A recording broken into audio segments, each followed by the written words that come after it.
Welcome to McPlum, simple solutions served daily.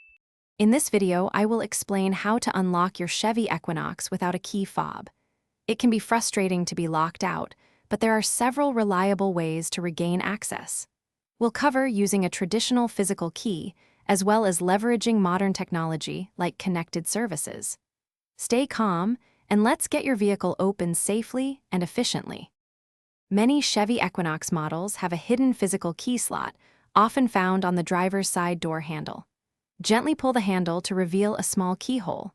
Insert your traditional key and turn it to unlock the door.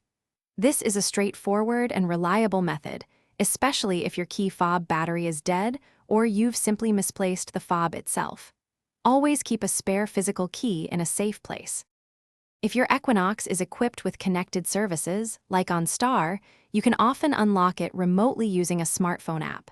Simply open the app, select your vehicle, and choose the unlock function. This sends a signal directly to your car, opening the doors. It's a convenient option, especially if you're not near your vehicle. Just make sure your service subscription is current for this feature to be available. When other methods aren't working, or if you prefer not to attempt it yourself, contacting roadside assistance is a smart choice. Many services, including those offered by your insurance or vehicle manufacturer, can send a professional to help. They have specialized tools to safely unlock your Equinox without causing damage. This ensures a quick and secure resolution to your lockout situation. Thanks for watching. Stay juicy and subscribe.